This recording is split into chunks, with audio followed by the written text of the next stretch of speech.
Hi there, and welcome back to Read Me a Story. Today's episode is going to be all about Veterans Day. We're going to talk about who's a veteran, what is a veteran, and how we can show them our appreciation. I'm Miss Tonja, and I'm ready to get started with our day. Let's check out our first book, which is all about the armed services. There's lots of information in this book, and we're going to highlight some of the fun things that we see on the pages. It's a book that you can check out at the library and read the whole book if you'd like. This is all about fighting forces. The armed forces are the military forces of the country or a nation. They're highly skilled, they're well trained, and those men and women defend their country. The three services of most countries are the Army, the Navy, and the Air Force. Some nations also have a separate Coast Guard or military police force. The main job of the armed services is to defend their country and its people. Men and women put their lives on the line so the people in their country can live in freedom. There's different roles in the services. They have different countries have different roles to play. They include natural disasters, when people are left homeless or without food after a hurricane or maybe an earthquake. They also come into action when people need to be rescued. This is where in the world. The job of the armed services takes them across the globe.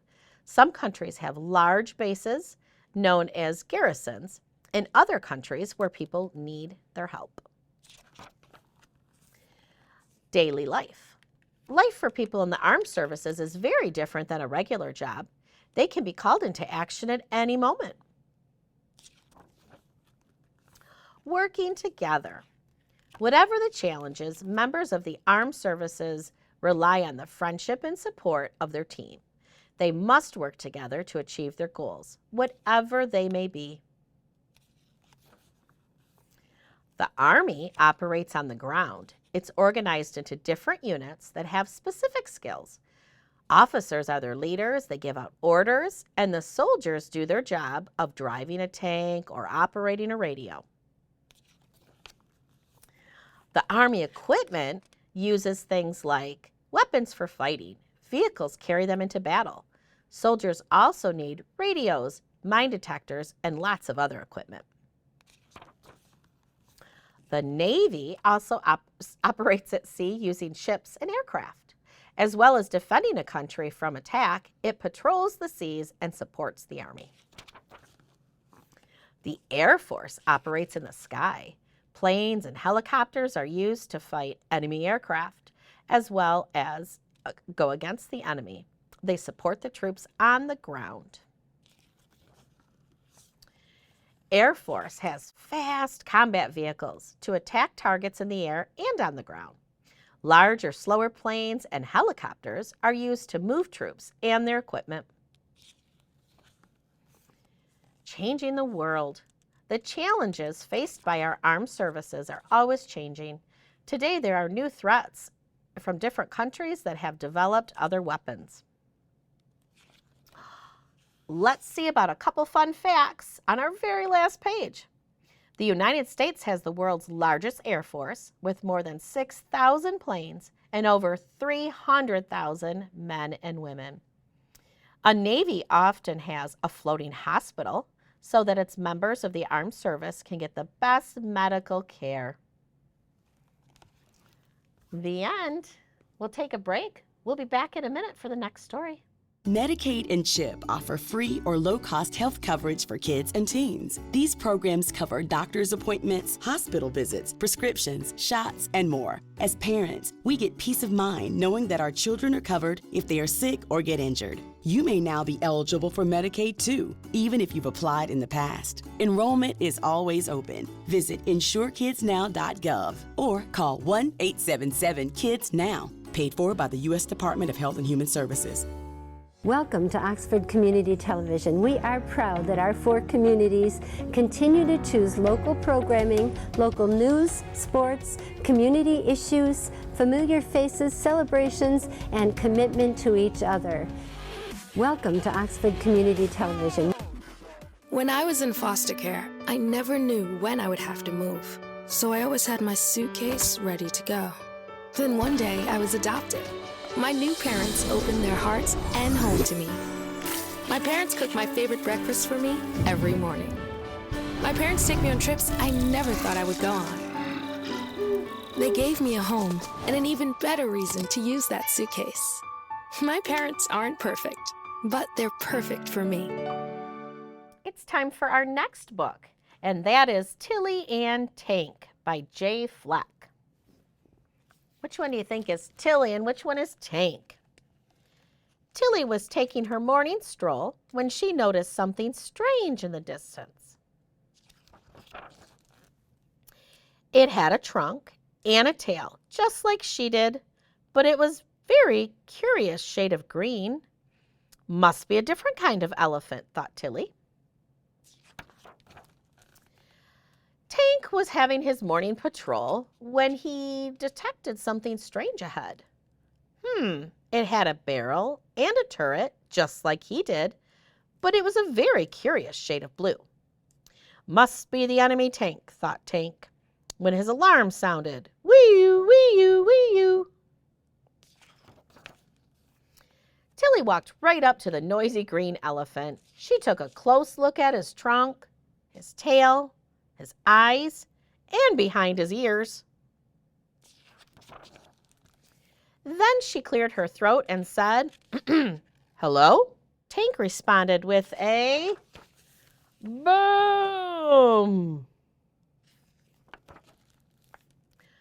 They are so startled. Tilly shut her eyes tight and she ran. Tank was puzzled. Where did the enemy go? Tilly peeked out from her hiding spot. Was that boom just a very, very loud hello? Tilly wondered. She decided to try again. Slowly and carefully, she tiptoed closer and closer until she was just close enough to boop, give the green elephant a friendly tap. Tank's alarm sounded again. Wee-oo, wee-oo, wee-oo. Tilly shut her eyes tight and she ran. Tank was even more puzzled. Why doesn't the enemy stay and fight, he thought.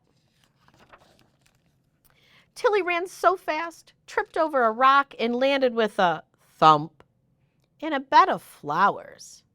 Flowers? This gave Tilly an idea.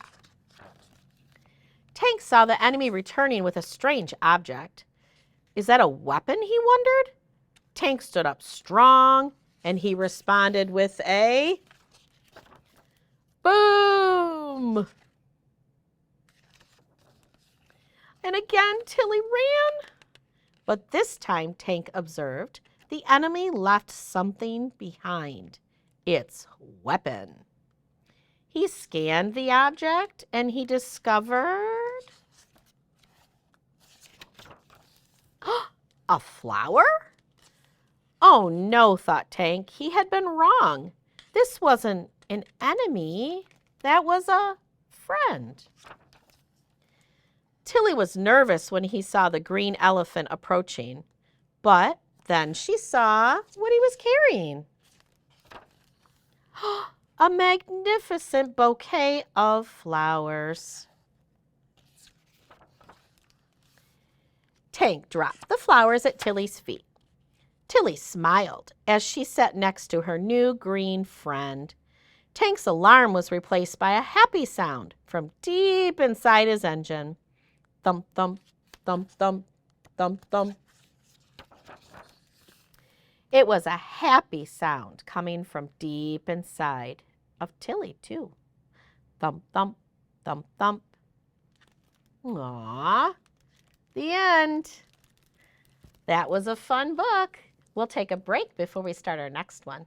Boom.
It's time for our next book, which is all about friendship, an eagle, and the Mackinac Bridge.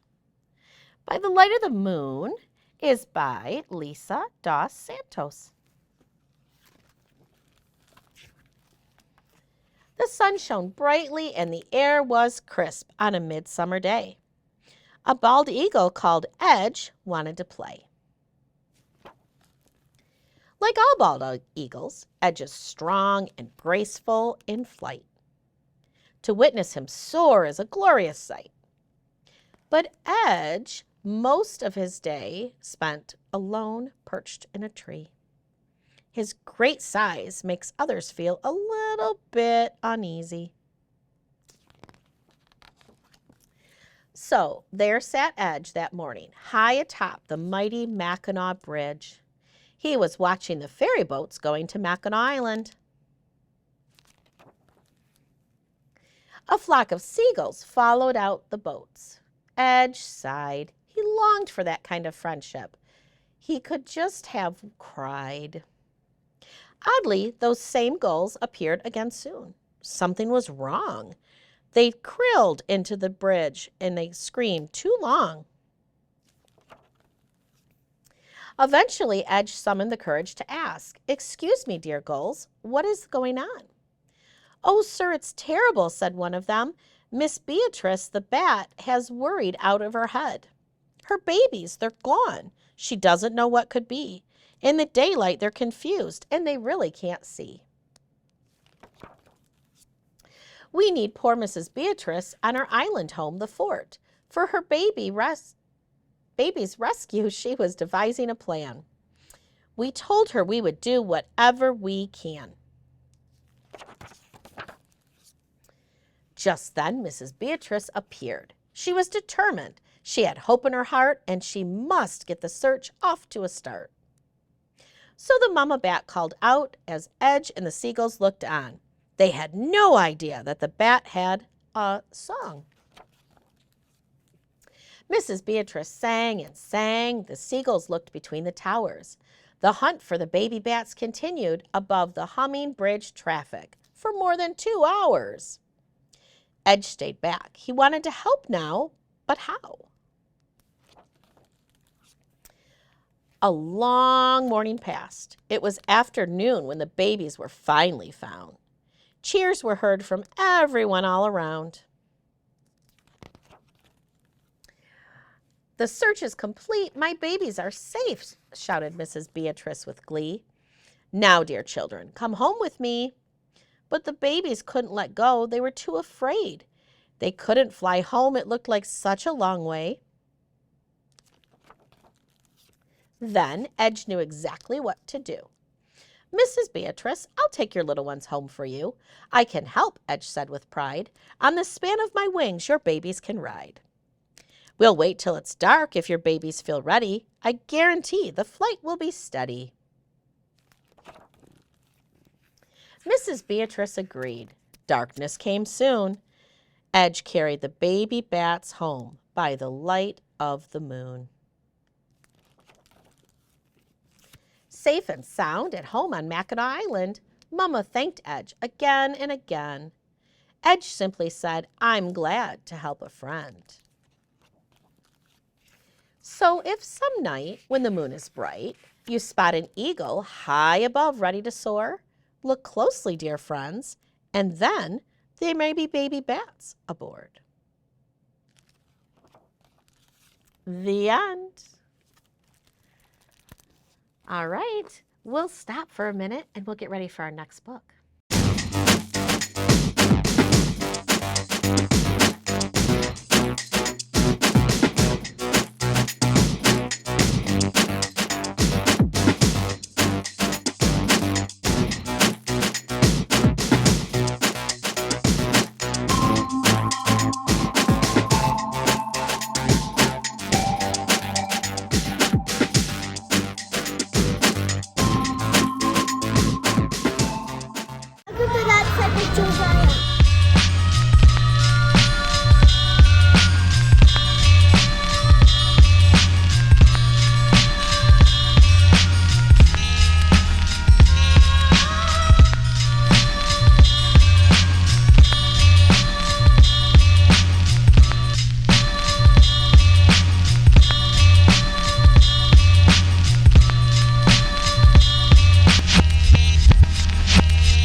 ready for our next book, and this one is called Grace Banker and the Hello Girls Answer the Call. It's all about a story of the World War I telephone operators. It's written by Claudia Friedel. Let's find out all about their job. Grace Banker opened the newspaper on a brisk December morning, way back in 1917.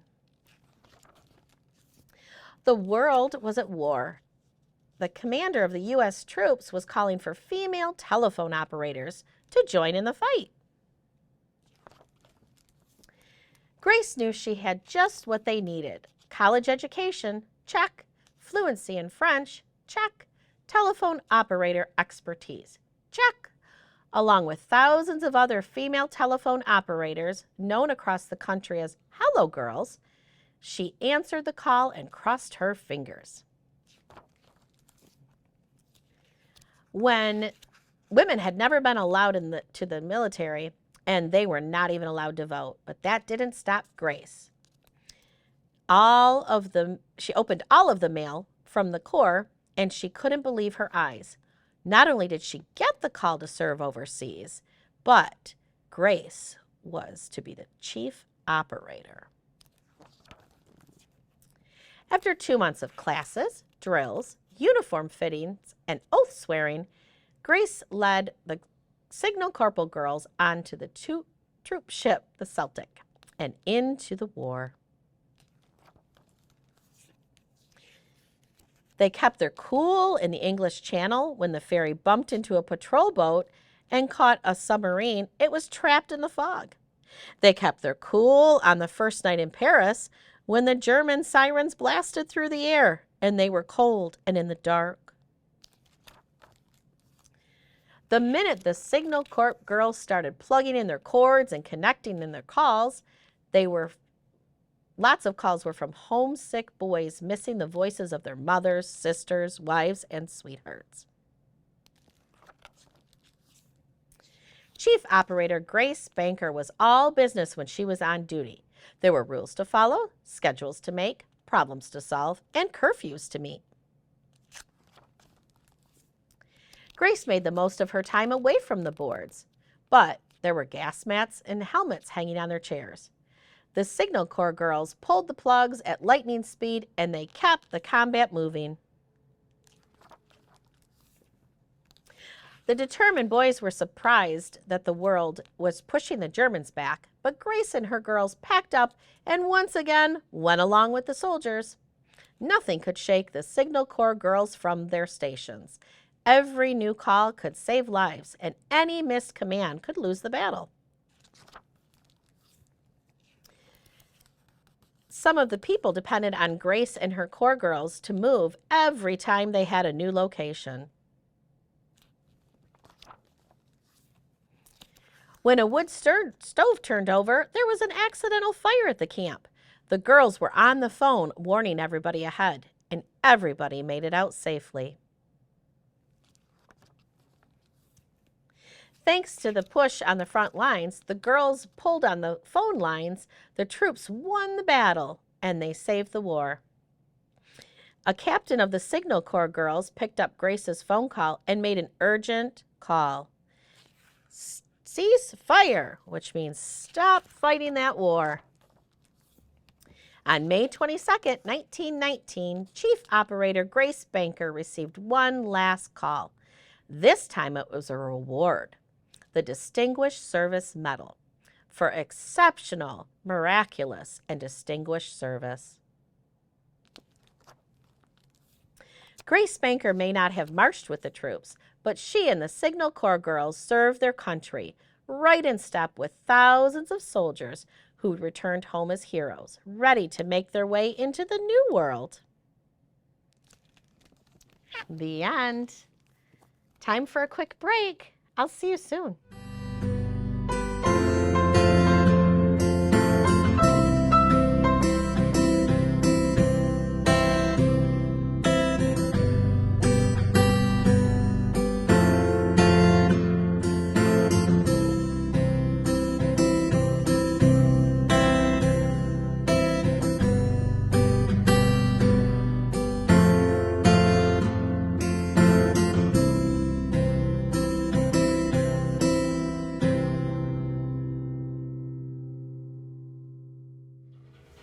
My name is Natalie Moser. I'm a volunteer at Canine Stray Rescue League.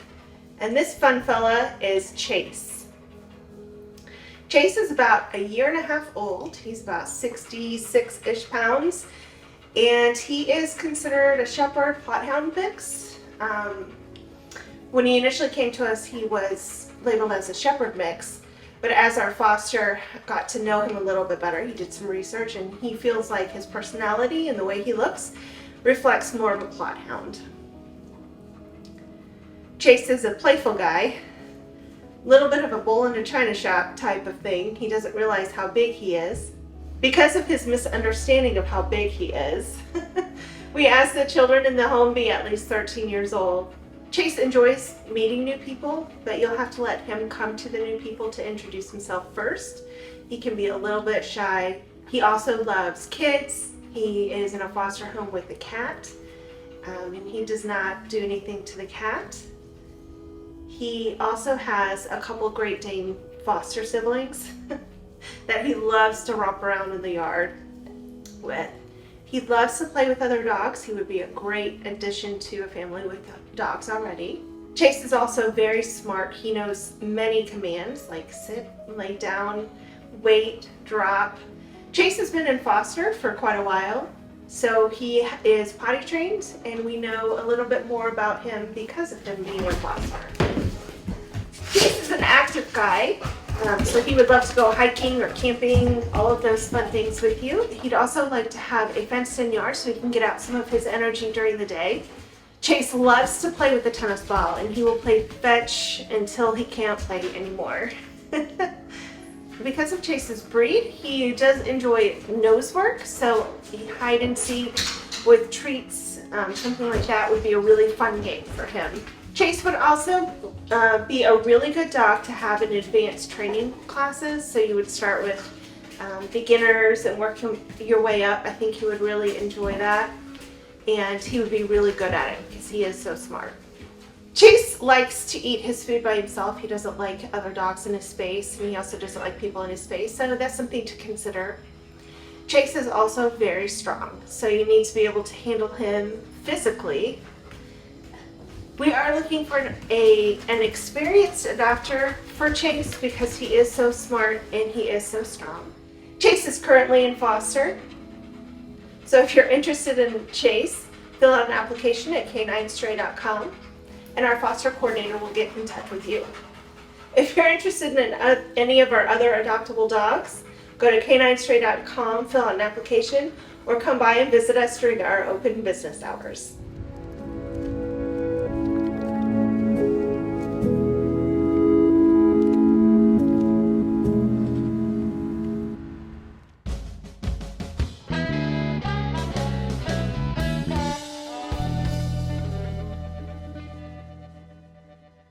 It's time for our last book today, and it's called The Thank You Book by Mo Willems. And it's very important to thank all of those people that serve our country. I have a lot to be thankful for. I had better get thanking. I'm going to thank everyone who's important to me. Everyone? Everyone. No way. You will forget someone. You will forget someone important. I will thank everyone. It will be a thank-o-rama. Okay, gotta go. Squirrels. Piggy, thank you for your great ideas. Aw, shucks. Snake. Piggy, thank you for playing ball with me. The pigeon. Thank you for never giving up, and I am so sorry you do not get to be in our books. That is what you think. Thanking is nice, but you will forget someone. I will not. Mouse, birdies, rhino, hippo's big sister, barky dog, pelican, bear, hippos, worms. Thank you all for being great friends. Aww. See that, Gerald? I am a big thanking machine. Piggy, you have forgotten someone important. Do not worry, Gerald. My next thanks will be a big one. Thanks, Whale. You are nice. So are you. Ice cream penguin, thank you for your ice cream. It is what I do. Dr. Cat, thank you for being a great doctor. You are welcome. Piggy. Piggy. Brian Bat, thank you for your drawing with me. That was fun. Piggy. You are forgetting someone very important. Really? Oh, now I know what you're talking about. The flies, thank you for cooking with me. Not the flies, Piggy. I cannot think of anyone else I have forgotten to thank, Gerald. Oops, I goofed. Thank you, thank you, thank you, Elephant Gerald. You are the best friend a pig could ever have. That means a lot to me, Piggy, but I did not think that you forgot me. Who did I forget to thank? Our reader. You forgot to thank our reader. You are right.